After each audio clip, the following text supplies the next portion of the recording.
challenge ẹ mo gbé ẹ sórí challenge Adétòun bọ́tà kó wá sọ fún wa pé wà tí bàbá Ìjẹ̀ṣà dóra yín rí bàbá Ìjẹ̀ṣà àti Adétòun wọ́n dóra wọn ṣé rí ogun tó ń jà bàbá Ìjẹ̀ṣà ogun shop and clean mouth ni mo sọ fún ilé ẹ̀kọ́ pé bàbá Ìjẹ̀ṣà òdòbòdòbò ni bàbá Ìjẹ̀ṣà láìkò obìnrin bọ̀ kò ń ṣe bíi pé kó máa dú ọmọdé bàbá Adétòun èmi ń challenge ẹ o lè mú court letter ẹ wá máa defend in court o kò ní yẹ èmi tí mò ń bọ́ta sọ̀rọ̀ ẹ rò bí mo mọ̀ nǹkan tí mò ń sọ ni Adétòun mo challenge ẹ bàbá Ìjẹ̀ṣà jẹṣẹ́ lẹ́ẹ̀kan ó dẹ̀ fẹ́ kó máa jẹṣẹ́ yẹn lọ ó dẹ̀ tibẹ̀ fún ẹ tẹ bá lọ wo fídíò Adétòun tó ṣe lánàá ṣe ń gbọ́ ó sọ statement kan ó ní mo ríran sí bàbá Ìjẹ̀ṣà ó ń avoid mi mo wá pàdé ẹ lọ́jọ́ ta lọ́rọ̀ ìgúnjọ́ yẹn mo wá ń pè é iṣẹ́ lójú wọ́n sí mi tó sọ pé ìyá ẹ̀mí màá máa rí yín ó ló sá fóun. ẹ káàbọ̀ sórí ìkànnì yìí níbi tá a ti máa ń fún yín ní ìròyìn lọ́lọ́kan òjọ̀kan pàápàá jùlọ lórí ohun tó ń ṣẹlẹ̀ lórílẹ̀‐èdè wa Nàìjíríà eléyìí tá a mú wá lónìí gbáǹkọ́gbì ní o ó yá ẹ jẹ́ ká jọ wò ó ṣùgbọ́n ẹ má gbàgbé ẹ bá mi wò sàlẹ̀ níbi tí wọ́n kọ subscribe sí ẹ kílíkì lé subscribe button yẹn ọ̀fẹ́ ní subscription kò sẹ́ni tó máa jáwọ́ yín ọwọ́ yín tẹ fi bá wa tẹ subscribe ní orúkọ Jésù ẹ ò ní fi gbé ọmọ sí ẹ ò ní fi gba lẹ́tà ìbànújẹ́ o. ẹ wá ń blame Bíọ́lá pé ó ṣe máa ṣe interview fún ẹni tó ti bàbá Ìjẹ̀ṣà tó jẹ́ pé rapist ni ipe pedophile ni àbí gbogbo yín ti gbàgbé pé ṣé wọn ẹgbẹgbẹ ẹsì ọkọ tó yàn àìmàkù ìgbà tó lọ sẹ́wọ̀n tó dé ó wá ṣe podcast àwọn èèyàn gbọ́ tiẹ̀ Ṣínà Rambo ògbójú ọdẹ nínú igbó orúmọlẹ̀ tó jalè tó mi gbogbo Nàìjíríà tó dà wọ́n láàmú kìtìkìtì ìgbà tó lọ sí prison tó dé Mo Abudu ó fún ní audience Mo Abudu gangan ló ṣe interview fún the great Mo Abudu one of the most intelligent journalists in Nigeria Mo Abudu ló ṣe interview fún wọn right ẹ̀ off Anini ṣé gbogbo yín rántí pé ẹnìkan lọ ṣe interview lọ́dọ̀ Yínká Ayéfẹ́lẹ́ ṣe rántí tó sọ pé òun ti pa èèyàn òun máa ń jẹ èèyàn Yínká Ayéfẹ́lẹ́ sọ́njọ́ yẹn pé bàbá ṣe mọ̀ túmọ̀ nǹkan tẹ̀ ń sọ ìṣá ṣé lóòótọ́ lẹ̀ ń sọ ó ní ọlọ́pàá má lè mú yín bàbá yẹn sọ pé ọlọ́pàá ò lè mú mi because mo ti serve prison sentence mi mo kàn fẹ́ yẹ kí ọ̀rọ̀ mi kí gbogbo ayé gbọ́ ni. Are we on the same page? Now mo wá ń bi yín ẹ̀yin olórí burúkú tẹ́ ń bọ́ta tẹ́ ń sunkún tẹ́ ń dàtọ́ sí wa lára kí wá ló ṣẹlẹ̀ tẹ́ sọ pé Bíọ́lá ò lẹ́tọ̀ọ́ láti interview bàbá Ìjẹ̀ṣà bàbá Ìjẹ̀ṣà ti serve prison sentence mú bàbá Ìjẹ̀ṣà báyìí kó ṣe nǹkan tó ṣe yẹ́sẹ̀ la gbọ́ nǹkan tí Ìyábọ̀ àti princess àti olórí burúkú dé tó wá bókun sọ̀rọ̀ olóṣì lòun ò kí ń parọ́ ó ní wòlíì lòun Adétòun ìwọ tó sọ fún wa pé Mohbad abẹ́sí gbàgbé Adétòun ni Mohbad mo ń dáná lọ́wọ́ Mohbad ń jó Mohbad kí lẹ́rọ bí mo ṣe ń pè lágbókun sọ̀rọ̀ ṣé irú Adétòun yẹn ló fẹ́ máa sọ̀rọ̀ tá fẹ́ máa gbọ́rọ̀ ẹ̀ á ṣí èrè tó yẹ pé Mr. Ben ní London ń bí gbogbo wa la rí pé Mr. Ben ò fọwọ́ kàn ó pe ọlọ́pàá báyìí ó sọ fọlọ́pàá pé Mr. Ben ó ń tọ́jú òun ó hàrá sí òun ṣé àwọn yẹn ló fẹ́ jẹ́ àríkọ́ṣe fún yín ṣé àwọn yẹn ló fẹ́ wá máa sọ̀rọ̀ tẹ́ fẹ́ máa believe wọn àwọn tó yẹ pé wọ́n ti parọ́ oríṣiríṣi abẹ́ ìgbàgbé ni tó ní Mohbad sọ pé Mohbad gbé báàgì mi dání Mohbad mò ń gbọ́ ó yá máa sọ̀rọ̀ kò ní yẹ gbogbo yín kò ní yẹ ẹ̀yin manipulator mọ irọ́ oríṣiríṣi tí Adétòun ti pa lórí social media Adétòun kò ní yẹ ọkọ ẹ kò ní yẹ alátìlẹyìn Adétòun ò ní jèrè láyé ò ní jèrè lọ́run olórí burúkú ṣé gbogbo yín mọ Dr. Fẹ́mi kan báyìí tó wà ní Nàìjíríà tó jẹ́ pé ìyá ìyàwó ẹ̀ ló bọ́ta ló tú àṣírí ẹ̀ ipe ó ń bá ọmọ ẹ̀gbọ́n ẹ̀ tó ń gbélé wọn sùn ọmọ 10 years old ni Dr. Fẹ́mi ń bá sùn Dr. Fẹ́mi yẹn wá jẹ́ èèyàn Adétòun àti èèyàn Mọ́ráyọ̀ tó wà ní TVC Fẹ́mi Ọlálẹ́yẹ God bless you Adétòun bọ́ta ń gbà yẹn ó mọ̀ ìpé bọ̀bọ̀ yìí evidence kúnlẹ̀ ìpé bọ̀bọ̀ yìí ó bá ọmọ 10 years old ọmọ àbúrò ìyàwó ẹ̀ tó ń bá wọn gbé ó bá sùn tí gbogbo wa rí Adétòun bọ́ta ó ń jà fún bọ̀bọ̀ yẹn ó ní kò ṣe bẹ́ẹ̀ òun àti Mọ́ráyọ̀ Brown Adétóun yẹn ló wá bọ́ta lẹ́ni ló ń sọ̀rọ̀ bàbá Ìjẹ̀ṣà. Adétóun mo challenge ẹ, mo gbé ẹ sórí challenge. Adétóun bọ́ta kó wá sọ fún wa pé wà tí bàbá Ìjẹ̀ṣà dóra yín rí. Bàbá Ìjẹ̀ṣà àti Adétóun wọ́n dóra wọn. Ṣé rí ogun tó ń jà bàbá Ìjẹ̀ṣà ogun chop and clean mouth ni. Mo sọ fún ilé ẹ̀kọ́ pé bàbá Ìjẹ̀ṣà òdòbòdòbò ni. Bàbá Ìjẹ̀ṣà láìkó obìnrin bọ̀ kò ń ṣe bíi pé kó máa dún ọmọdé. Bàbá Adétóun èmi ń challenge ẹ. O lè mú court letter ẹ wá bá defend in court. O kò ní yẹ. Èmi tí mò ń bọ́ta sọ̀rọ̀ ẹ rò bí mo mọ̀ nǹkan tí mò ń sọ ni. Adétóun mo challenge ẹ. Bàbá Ìjẹ̀ṣà jẹṣẹ́ lẹ́ẹ̀kan. O dẹ̀ fẹ́ kó máa jẹṣẹ́ yẹn lọ. O dẹ̀ tibẹ̀ fún ẹ. Tẹ bá lọ wo fídíò Adétóun tó ṣe lánàá. Ṣé ń gbọ́? Ó sọ statement kan. Ó ní mo ríran sí bàbá Ìjẹ̀ṣà.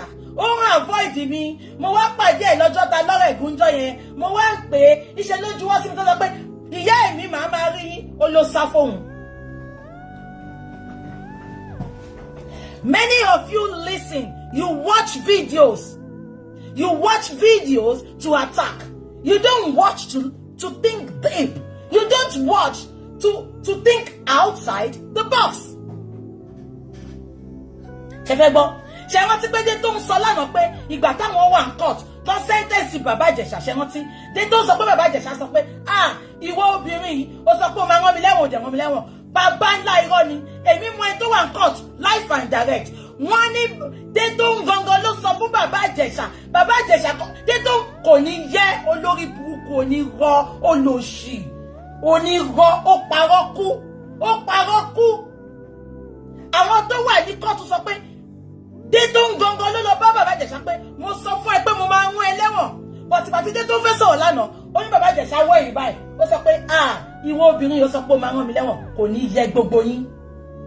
Ẹ má ṣì mí gbọ́ o. Mo ní bàbá Ìjẹ̀ṣà ṣe àbí kò ṣe. Bọ̀tí pé ẹ wá fẹ́ papọ̀ ìtorí ó jẹ́ṣẹ́ yín. Ṣé èèyàn ló sọ pé kẹfò bò ṣòwò fò ní? Ṣé èèyàn ló sọ pé kẹfò bò ṣe souvenir ní Adétóun? Ṣé èèyàn ló sọ pé kẹfò bò ṣe give away ní?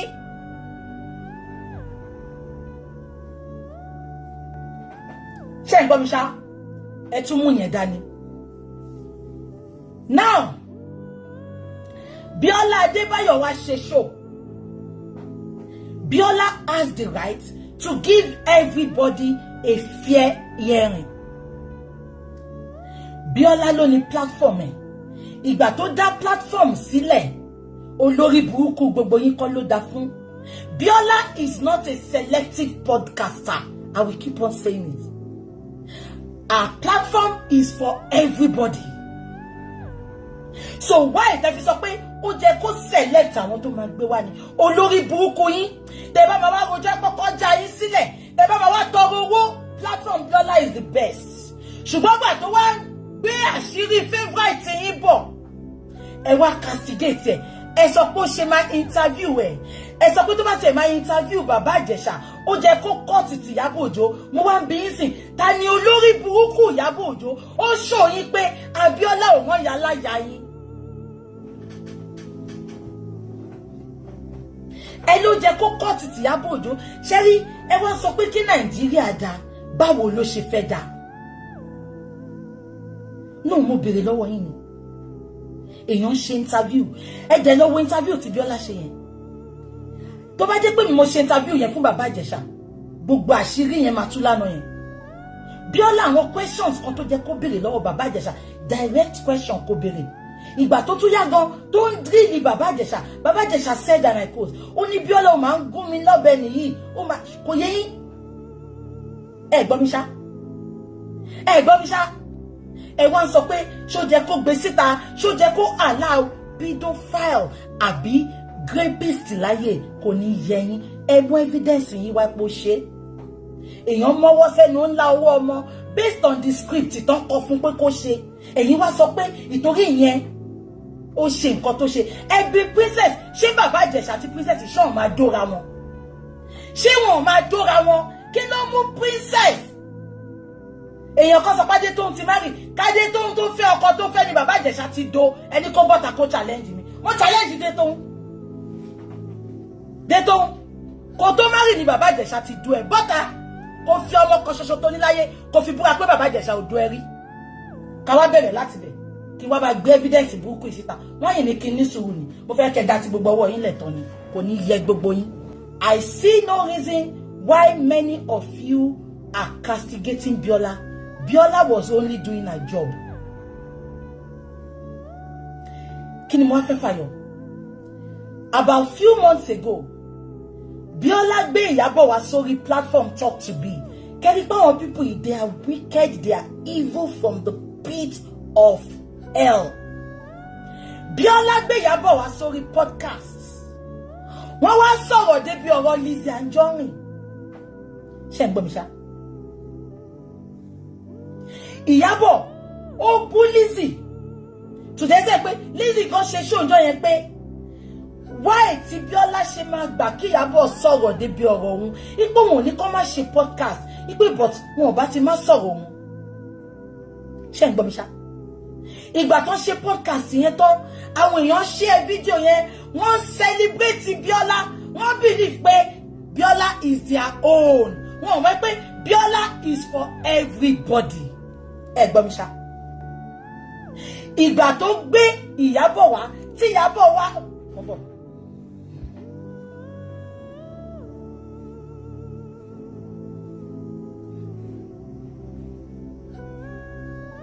oh sorry, ẹ ní sùúrù.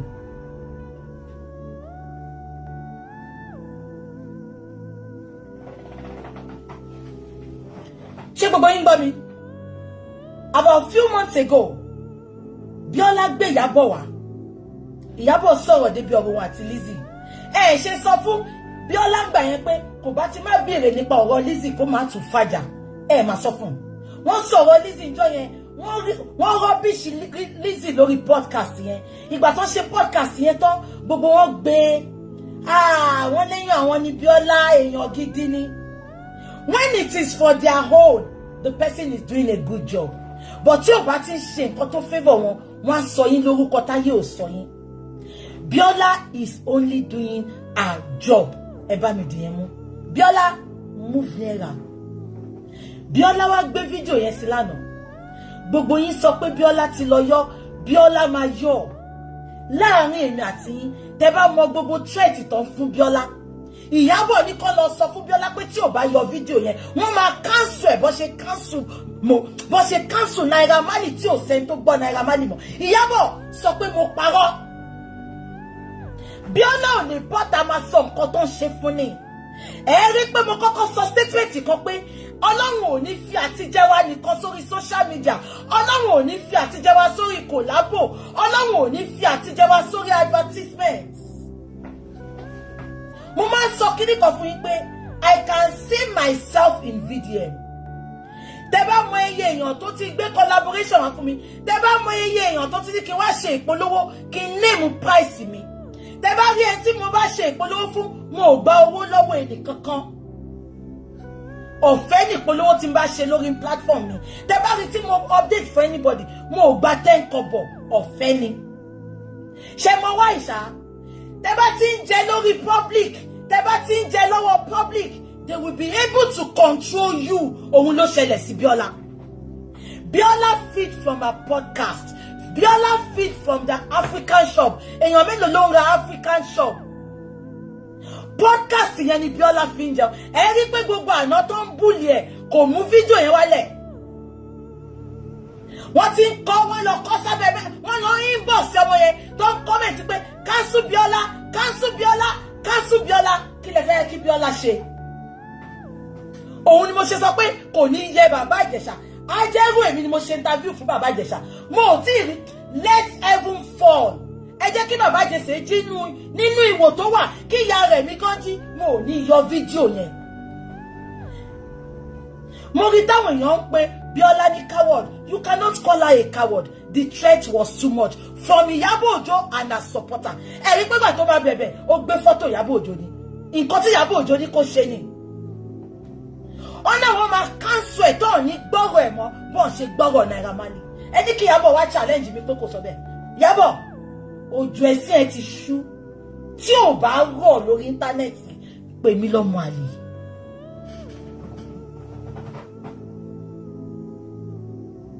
Ẹ gbọ́ mi ṣá. Ẹ rí pé mo kọ́kọ́ sọ statement kan lẹ́ẹ̀kan. mo ní gbogbo wọn ti di cultists.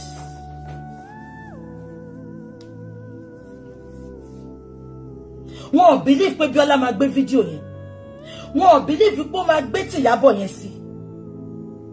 So wọ́n ṣe gbogbo nǹkan tó ní in their capacity to make sure she brings that video down. But let me shock you all now.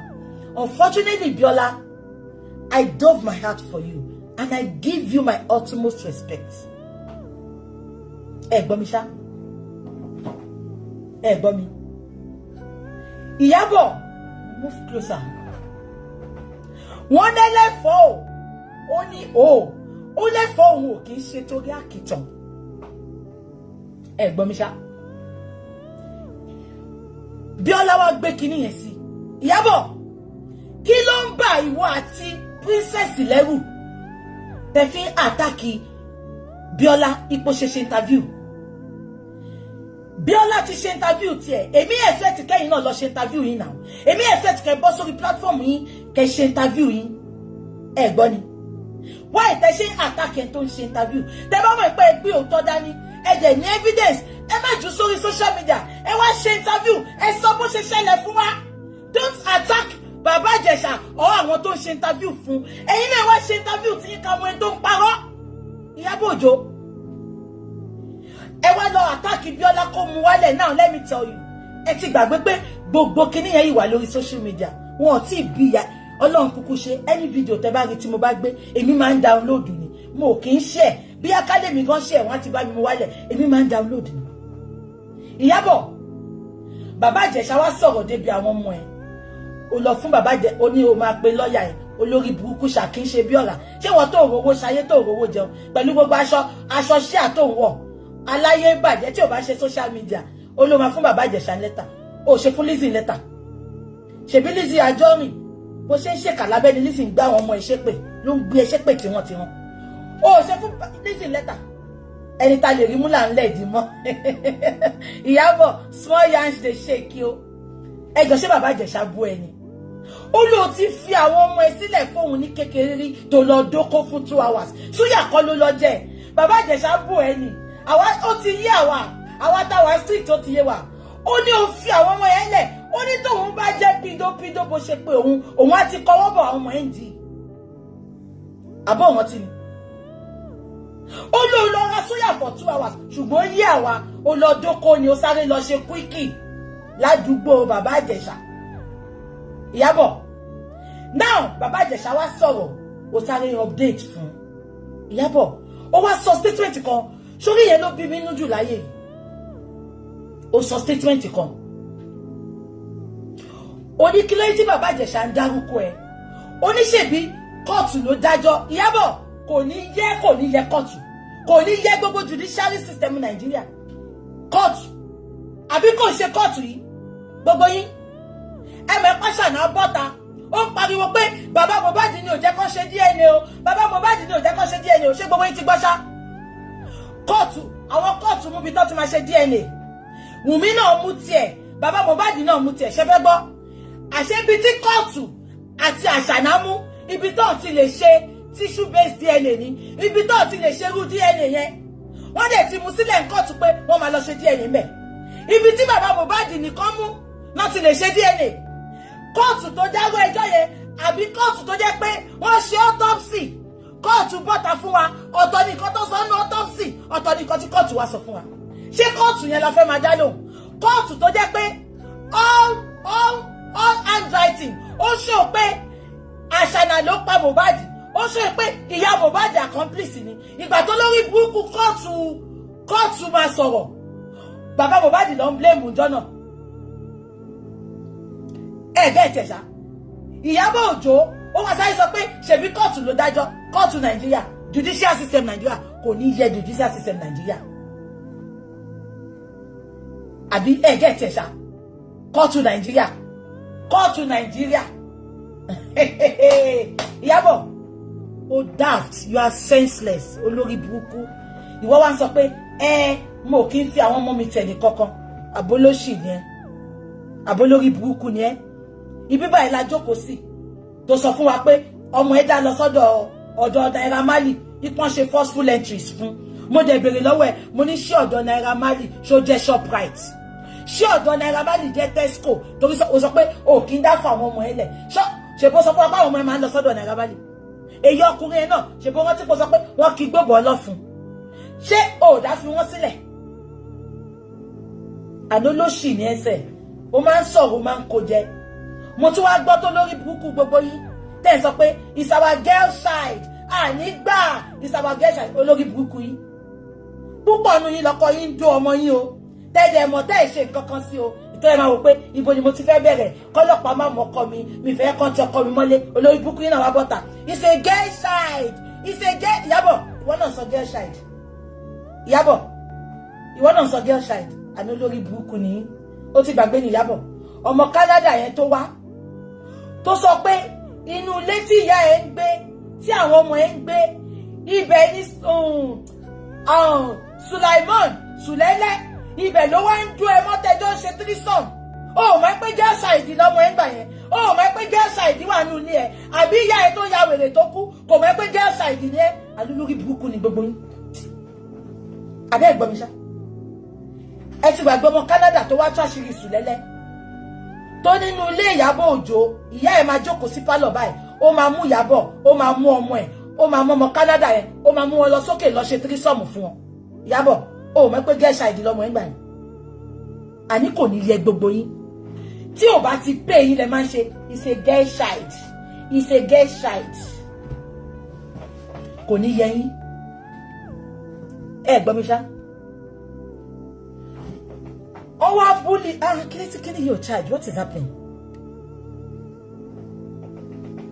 oh àṣẹ mo ẹ má bínú kò wọnú dáadáa ẹ gbọ́ mi ṣá now wọ́n wá búlì Bíọ́lá ẹ má bú Bíọ́lá o ẹ jọ̀ọ́ ẹ má bú she's not a coward èpè yẹn pọ̀ búlì yẹn pọ̀ kò sí nǹkan tó ń fi threatening ẹ̀ wọ́n lọ́ máa lọ gbé ọkọ ẹ̀ wá ṣẹ̀dẹ̀ mẹ́pọ̀ wọn àtọkọ ẹ̀ ti dà wọ́n lọ́ máa lọ gbé ọkọ ẹ̀ wá àtàwọn fámìlì ọkọ ẹ̀ wọ́n máa ṣe show fún wọn kán wá sọ nǹkan tó ṣẹlẹ̀ nǹkan tó ṣe fọ́mọ yẹn wọ́n bẹ̀ mí pé kí n má gbé jáde ni nǹkan tó ṣe fọ́mọ yẹn ẹ̀yin ò wò pé kí ló yẹ tó gbé fọ́tò Ìyábọ̀ now Bíọ́lá ṣiṣẹ́ tiẹ̀ ni wọ́n ní ẹni tó bá jẹ̀bi lára ń fu àwa ò jẹ̀bi ara ò fu wá Ìyábọ̀ Òjó Bíọ́lá ṣiṣẹ́ tiẹ̀ ni kí ló dé tí Ìyábọ̀ Òjó sáré lọ unfollow Bíọ́lá ọ̀rẹ́ ẹ̀ mà ní Bíọ́lá ó ti gbé wá sí podcast ẹ̀ Bíọ́lá tó yẹ kó manage ni ó bẹ̀rẹ̀ aṣọ ìyàwó ọmọ ẹ̀ tẹ́ta ní 300 òre pé a ṣe èrè gbàgbé ó ti ẹ̀ rántí pé Bíọ́lá yìí ti support ẹ rí Bíọ́lá yìí ti wá sí